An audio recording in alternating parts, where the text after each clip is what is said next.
Bom, a Tatiane Santos Menezes, o título da fala dela são os apontamentos sobre a arte retórica à luz de Aristóteles e do sofista Górgias. A Tatiana é advogada também, graduando em licenciatura em filosofia pela Estácio de Sá, graduando em licenciatura em letras vernáculas português pela Universidade Federal de Sergipe, pós-graduada em direito civil e processual, pós-graduada em ensino de filosofia, mestranda em filosofia do programa de pós-graduação em filosofia da UFES, enfim. Pode, então, a palavra é sua, Tati. Obrigada, Vilmar. Boa tarde, pessoal. Primeiro eu queria, como o Vilmar falou e os outros também falaram mais cedo, agradecer ao professor pela oportunidade. Tenho aprendido bastante desde quando conheci o professor em 2000 bolinha. Esse já é o meu terceiro Viva Vox. E ontem eu estava numa mesa no colóquio de mulheres e uma palestrante, ela é doutoranda da USP, ela me reconheceu porque me viu no Arcai.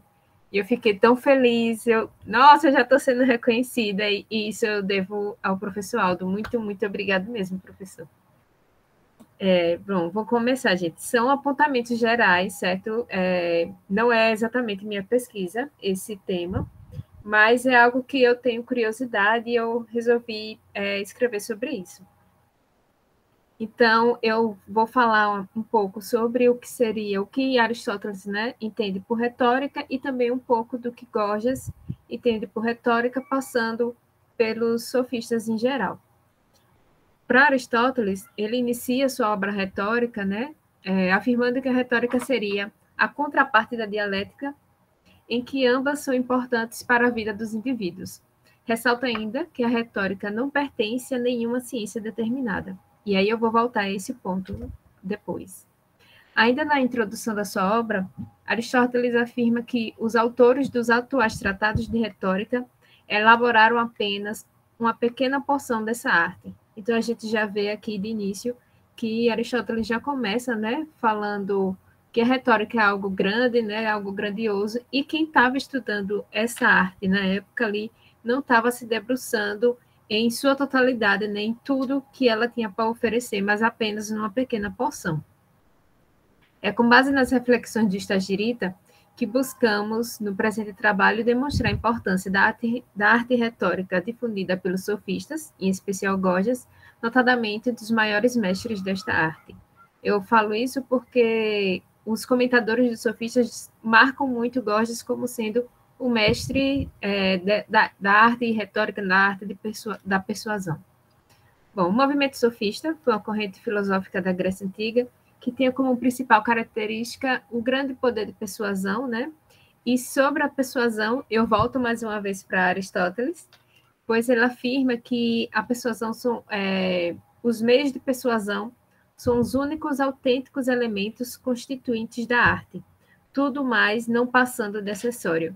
Então, como Aristóteles foi um grande crítico, um dos grandes críticos dos sofistas, eu gosto de pegar essas partes assim em que a gente vê uma certa similaridade, de pensamentos, apesar dele criticar tanto eles. Então, ele também achava a persuasão importante, é tanto que ele falava que são os únicos autênticos elementos constituintes da arte, tudo mais não passando de acessório.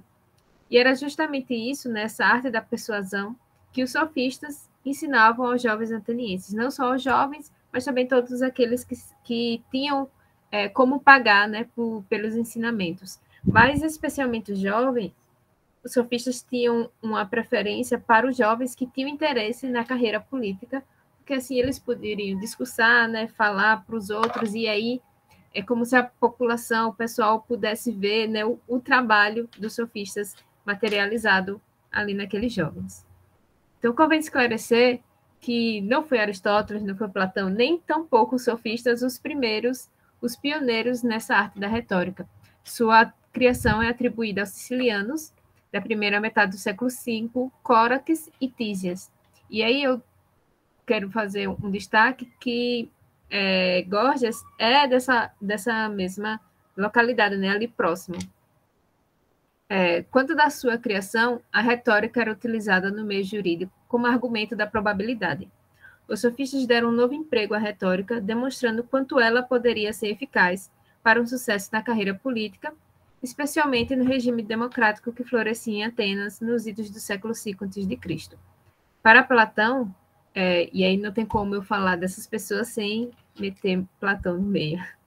Para Platão, a retórica seria a execução da justiça, e embora soubesse que a relação entre retórico e sofista fosse bem estreita, o seu preconceito e antipatia em relação aos sofistas fazia com que eu mesmo afirmasse que a sofística nada mais era que a prática de discursos com o fim de ludibriar os ouvintes e dar aparência de justiça, mas não a justiça propriamente dita. Mas há registros, né, que Platão defendeu que retórica e filosofia andavam juntas, mas ele primeiro buscou, né, se aprimorou, se dedicou a afastar os sofistas da retórica. Isso porque uma vez que ele defendia que os sofistas não passavam de enganadores, então não poderiam os sofistas praticar filosofia, né? A filosofia cabia a ele. Ainda segundo Platão, a falta de treinamento correto da arte retórica deixaria o homem exposto a crer em qualquer coisa. E mais, o mau uso da retórica afastaria o homem do conhecimento e da verdade, admitindo assim que seria possível se chegar à verdade por meio do bom discurso e da boa retórica. Voltando para Aristóteles, e aí eu finalizo a participação de Platão, voltando para Aristóteles, né, analisando sua obra, né, a retórica, no fragmento 1354-1, ele defende que a retórica está em todas as outras ciências, não pertence a nenhum específico, como eu falei no início. Então, assim, nós podemos depreender que, para o Estagirita, a retórica fazia parte também, então, da filosofia, né? Já que ela estava em várias ciências. Para o Estagirita, a arte retórica seria definida como uma faculdade, cito, né? Uma faculdade de observar em cada caso o que este encerra de próprio para criar persuasão. Fim de citação. E mais adiante, ele complementa falando que, aí eu abro aspas mais uma vez, aquilo que é persuasivo o é para alguém, e algo é persuasível, quer porque é de imediato e por si só evidente, quer porque parece ser demonstrado a partir de outras premissas que são elas persuasivas e convincentes. Eu fecho as aspas. Agora, entrando em Gorgias, né, para ele, a retórica é a arte do logos e abrange outras questões que não só o discurso. Para ele, a retórica é algo tão forte que é capaz de influenciar as pessoas, e isso justamente por causa do poder de persuasão, né, que eu citei anteriormente. Ao fazer uma breve leitura da Defesa de Palamedes, de Gorgias, que é o meu trabalho, né, no mestrado, é o que eu estudo no meu mestrado, é possível notar que na retórica de Aristóteles, especialmente no que diz respeito à retórica judicial, tem vários elementos que já estavam na Defesa de Palamedes. Exemplo da importância que é dada aos testemunhos, às provas e à verossimilhança das alegações. E aí eu me pergunto se não teria Aristóteles, né, bebido diretamente na fonte de Gorgias para escrever o seu manual de retórica, né, já que Gorgias é anterior.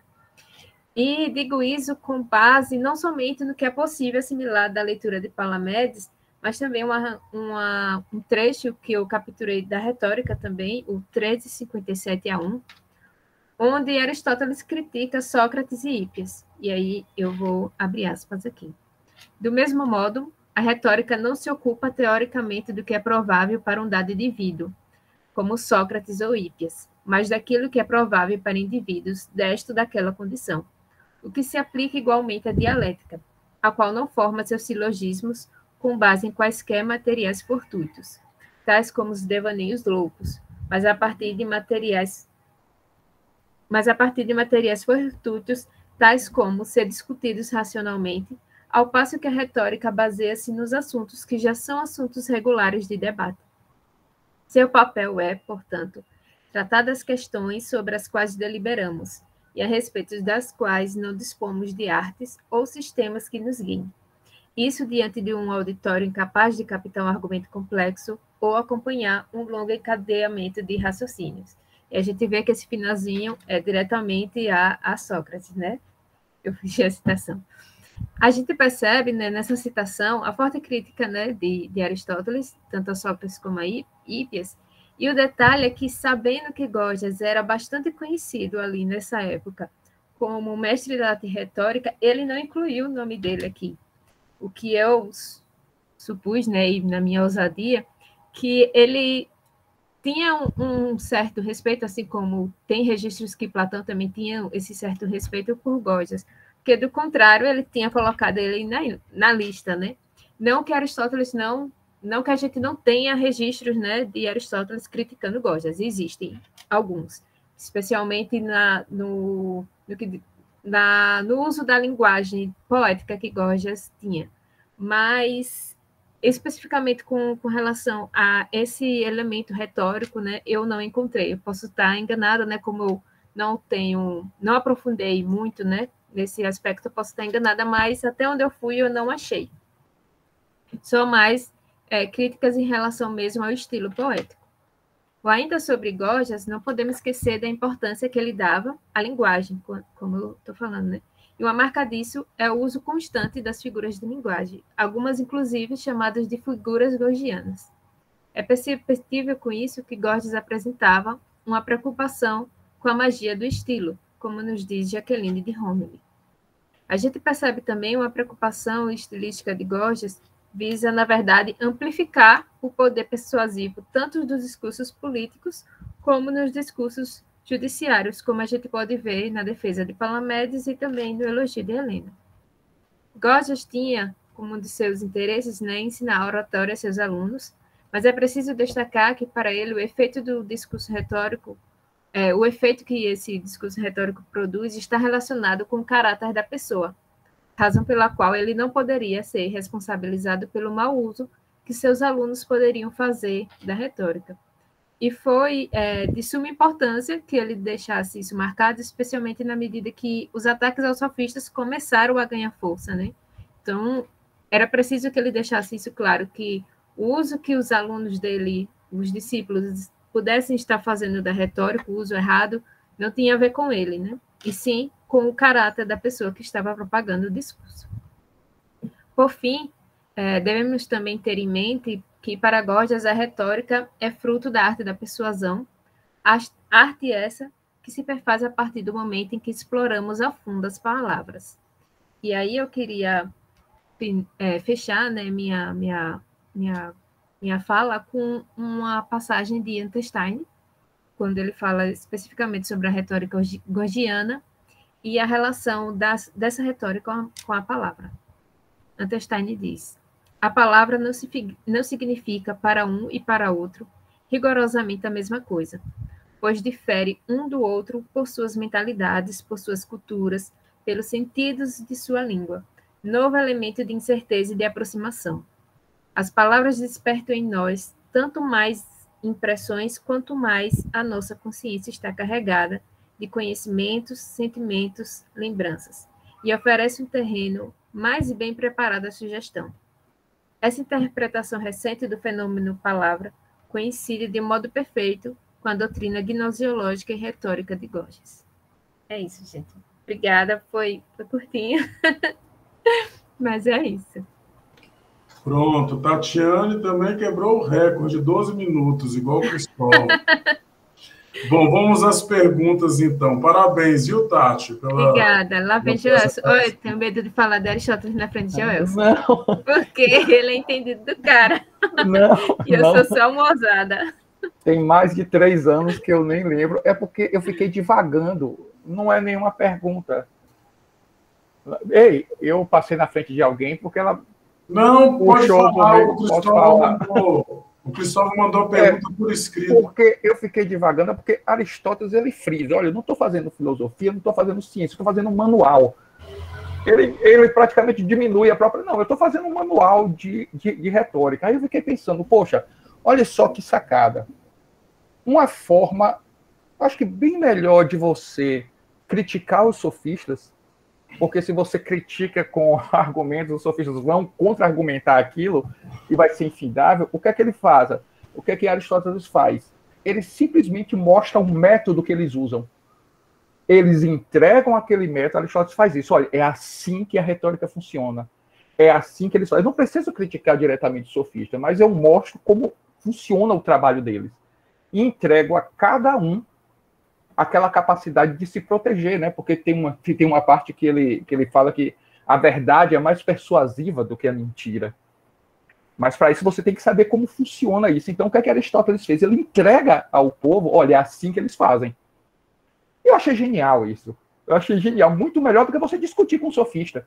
E isso, para mim, é perda de tempo. Discutir com um sofista, cara, ele ia ser um infinito. Ele não. É assim que eles trabalham. Agora julgue o que eles estão fazendo. Eu fiquei pensando nisso. Interessante. O seu trabalho despertou isso.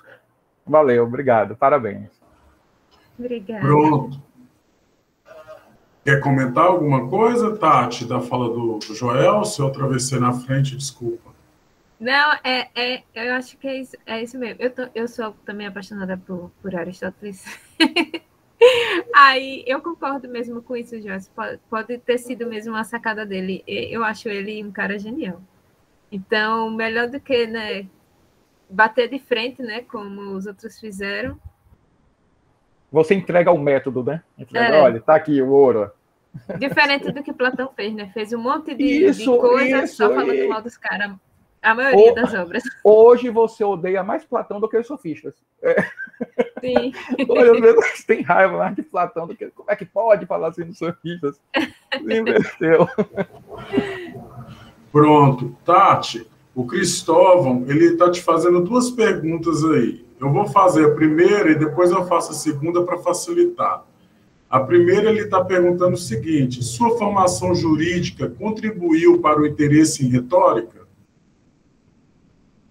Muito, porque eu acho que, pelo menos na minha formação, né, a gente viu bem geralzão os filósofos, ditos como os filósofos jurídicos, e eu não conhecia os sofistas, eu não sabia da existência deles. E aí eu fiquei pensando depois, me perguntando se eles deveriam muito ser estudados na faculdade de Direito, minha gente. Não tem ninguém melhor do que eles para ensinar a gente a falar. Então, isso me despertou ainda mais, né, o interesse e ver que começou com eles, né? A gente vê no direito, na minha grade, né, a gente tem direito romano. E aí, estudando, eu vi que o direito começou bem antes disso. E por que a gente só vê do romano para cá? A gente deveria ter visto lá primeiro, né, com eles que começaram com isso aí, e não lá no direito romano. Então me despertou, assim, eu acho que é um erro da academia fazer isso. Pronto. A segunda questão que ele coloca é se você enfrentou desafios no processo de compreensão das figuras retóricas. Você visualiza o valor poético na obra de Górgias? Então, eu, no Palamedes e no Helena, o Helena eu li pouco, me debrucei pouco, mas o Palamedes eu fiz uma análise mais técnica, mais sobre os argumentos jurídicos mesmo, não peguei nada de poético, não analisei ele poeticamente, mas o Epitáfio eu analisei ele poeticamente e achei lindo. Achei muito linda a maneira como Gorgias se comunica, mas o Palamedes eu não analisei poeticamente, não. Fui fria mesmo, como se eu estivesse analisando um processo, para realmente pegar as provas e refutar as coisas. Essa foi a minha linha. Bom, ele botou uma última aí, é se você utiliza alguma tradução específica. Sei que há uma muito boa, a de Aldo, na Prometeus. Então, eu utilizo a de Gabriela, que está no livro do professor Aldo.